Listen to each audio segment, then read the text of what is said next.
I scaled my company from 0 to 7 figures in 12 months. And yes, that sounds very exciting and very impressive, but I think it goes without saying that it wasn't all smooth sailing. So there is genuinely so much that I wish I knew about building a team, avoiding burnout, scaling sustainably. So if you're on this journey or you're dreaming about hitting 7 figures and you want 2025 to be your 7 figure year, this video is going to save you a lot of time, stress, trial, error, and money. I'm going to share with you the hard learned lessons that nobody really talks about. We're going to talk about retention beating new revenue, burnout being a systems issue, and oh my gosh, the critical importance of actually knowing your numbers. We know this. 12 months, I scaled my business to multiple 7 figures using only organic marketing and psychology-backed content. We've never spent $1 in ads, and we're going to hit 8 figures before we turn on the ad spend. So it's all very impressive, but what's more important and what I'm most proud of is how we've refined it to maintain that success sustainably and how we've been able to continue to scale year over year. I am known for helping clients scale from 1 to 2K months to 50K months and beyond. And people also come to us making between $10,000 and $20,000 a month. And if they come to us at that point,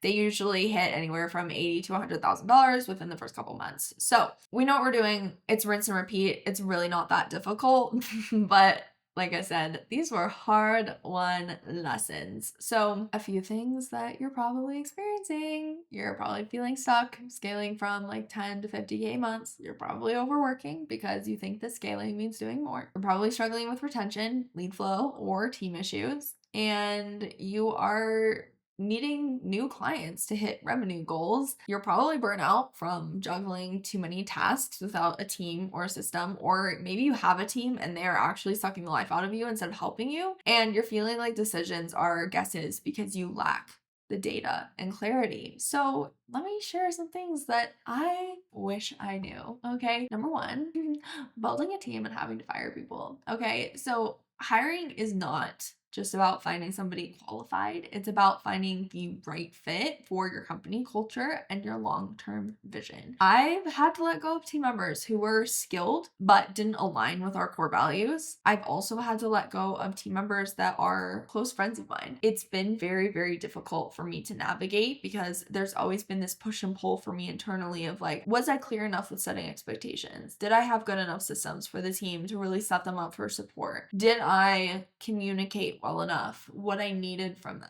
Did I give them enough warnings and information and like keep, kind of waving a little flag that like things aren't going the way that it needs to be? So I always beat myself up.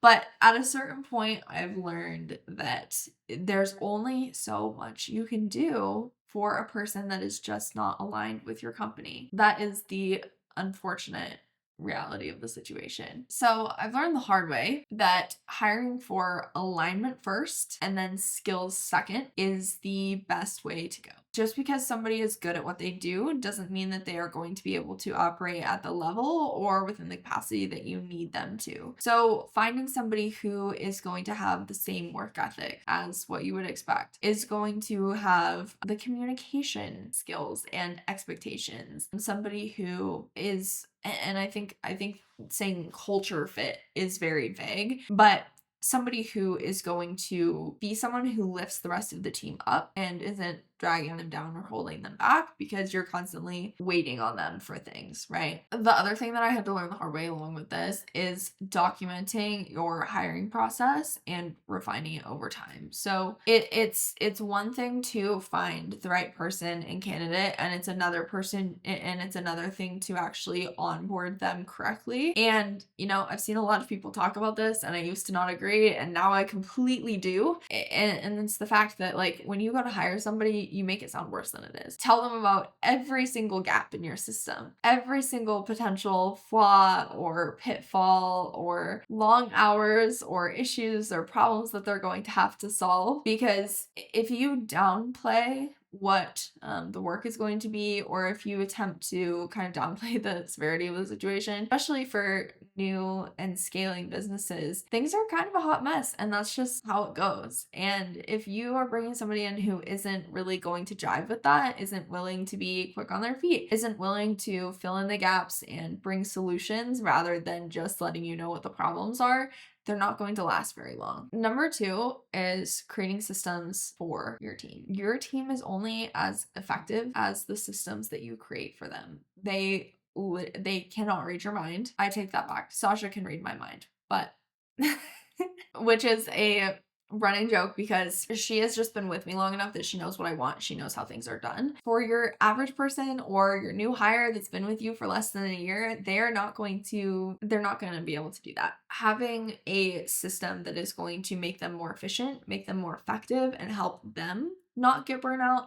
is going to be very important. I think a lot of people and founders specifically look at systems through the lens of, what can I automate to take off my plate? And I would ask you, what can you take off of your team's plate? What can you do for them so that they are able to operate in their unique brilliance and really move the needle forward in your business? How can you remove any of the busy work, any of the distractions, and create a system that is not going to bog them down, but instead be supportive of them moving the needle within your company? The more that you can optimize internally, the more your team is able to be effective and optimize and bring solutions and ideas and visions that are going to help you to grow. The other thing that's important is, of course, monitoring and oversight. I think that with systems comes a level of quality control that needs to be built in. And again, I have learned the hard way what happens when you don't have effective quality control in place. Just because somebody's good at their job, just because you trust them, does not mean they're always 100% of the time going to live up to the quality and the expectations that you yourself would set and follow within your company. And so having a system that allows you to provide oversight and feedback in a way that isn't overwhelming for you and isn't taking up all of your time and also doesn't feel too restrictive or micromanaging for them is going to be incredibly impactful. And it's something that you, unless you've done it, you are genuinely not going to know.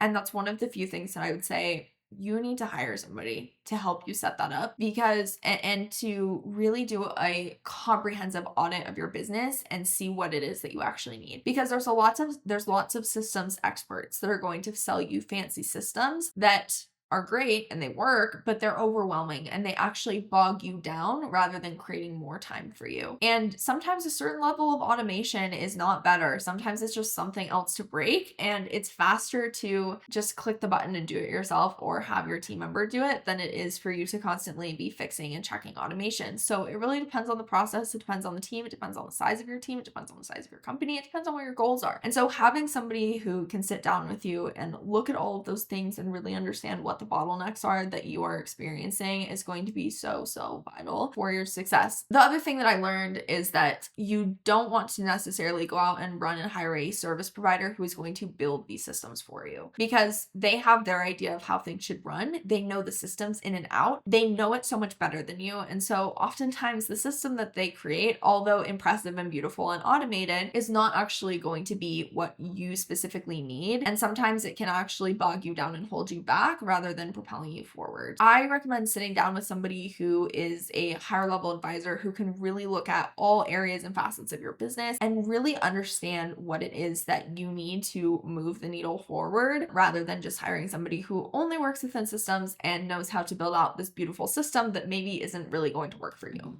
The next thing I've had to learn the hard way is that burnout is not a mindset issue, it's a systems issue, okay? If you're constantly feeling like there's too much to do, it's not a you problem, it's a systems problem. I used to think the burnout was a mindset issue. Boy, was I wrong. Once I implemented workflows for reoccurring tasks, my energy shifted entirely. My problem was that most of my mental capacity and stamina was being taken up by these mundane day-to-day tasks, and having a system that handled these things for me and or just made sure that I didn't forget about them and or assigned them to other people so that I could have the oversight, I could see what was happening, but I didn't necessarily have to be spending time and capacity thinking about it, freed up so much space for me. It turned out I didn't actually hate doing one-on-one calls. I just hated doing the mundane admin work that came from preparing for those calls. There's probably specific aspects of your business that are really causing a lot of strain, and it's not necessarily that it's going to burn you out if you keep on that path,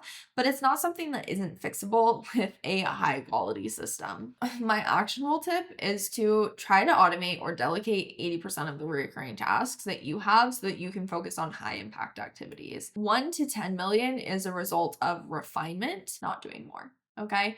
So the jump from, 6 figures to seven is about moving faster, working hard, doing as much as you can to bring in as many leads as possible so you can get through the trial and error. You can kind of smooth out the bumps. Going from 7 figures, so like a million to 10 million, is all about refining and retention. Okay, so this is where lead generation tends to become a bottleneck for people, or they think it's a bottleneck and it's actually not. You likely are generating enough leads to hit your next revenue target, but you are not converting them because you don't have a high quality lead generation system that balances visibility and conversion. You probably, if you aren't seeing the leads come through, you probably are reaching enough people on social media to hit your next revenue target, but again, you're just not actually converting them into inquiries. So this is coming to my next point, which is you need to know your numbers.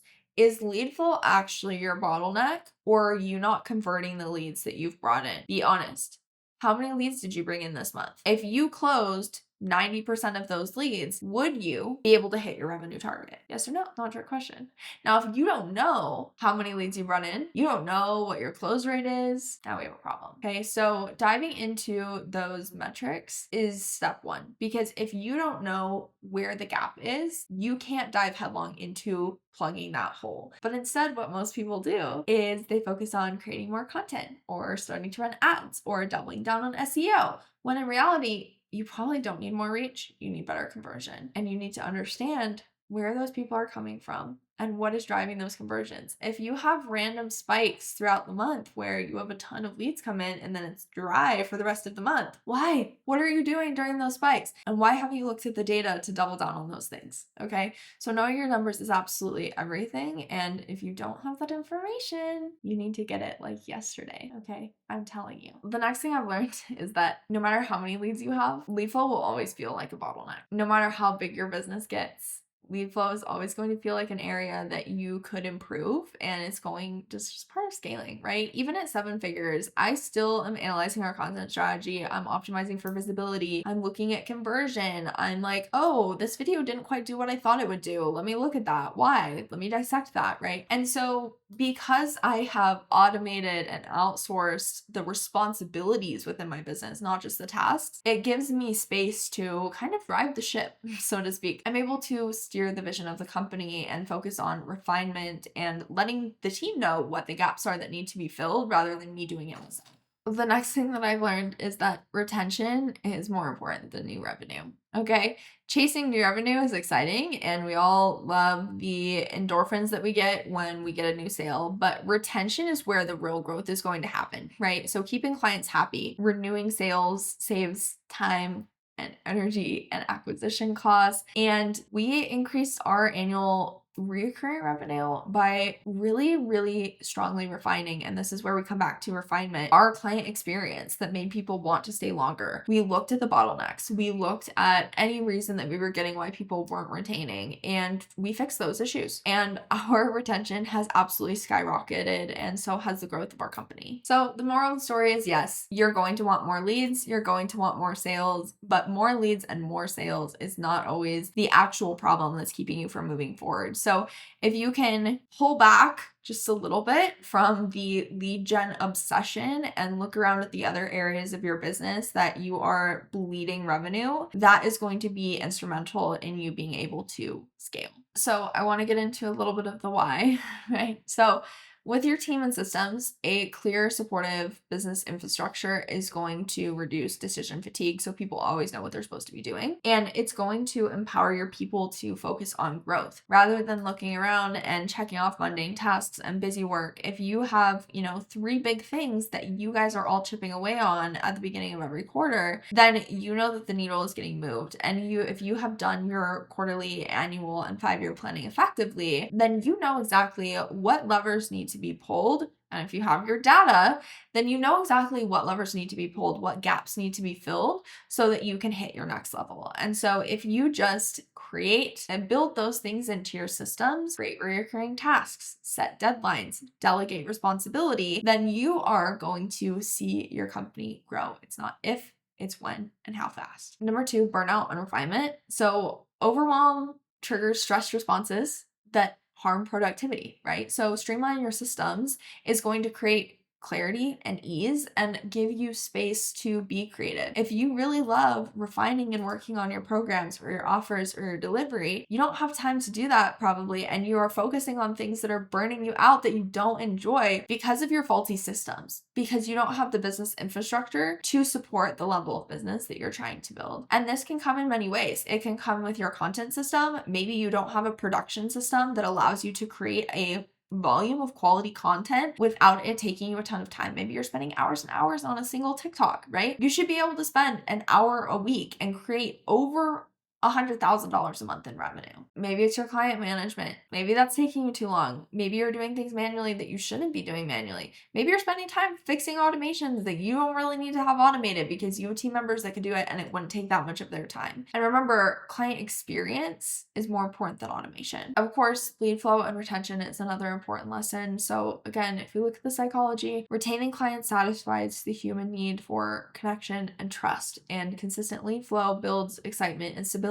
So if you compare those two things together, your business is going to be explosive and successful. And then finally, numbers and data, right? The brain craves certainty. Data provides clarity and enables you to make confident decisions without second guessing yourself, okay? So if you're somebody who is looking around and you're like, I feel like I have all of those problems, you can book in a free gap assessment with our team. They'll go through and do a preliminary audit of your business. They'll look at your marketing, your sales process, your offer suite, your team, your systems, and give you insight into what things are actually bottlenecking your growth. And whether you work with us or not, you will walk away from that call with a renewed sense of clarity and calm. It's something that I hear a lot.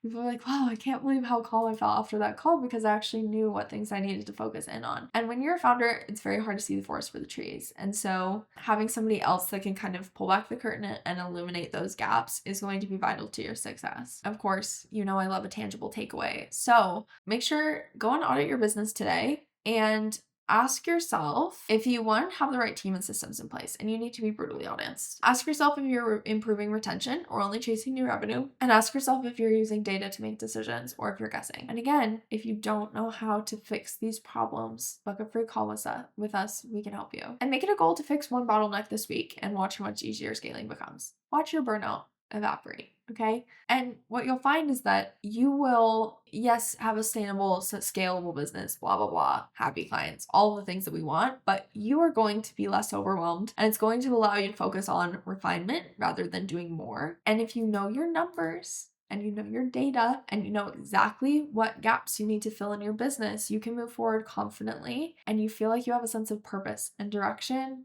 rather than running on fear, comparison, and trending TikTok sounds. I can't stress enough that scaling to 7 figures and beyond is not about doing more. It's about doing what you're doing better. Build a team with strong systems, focus on retention, use your data to make decisions, and you will be able to grow and scale sustainably without burning out. So if this resonated, be sure to subscribe.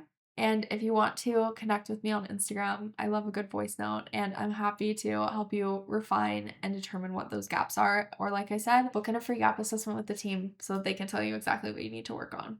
I hope this video was helpful. Thanks for being here, and I'll see you in the next video.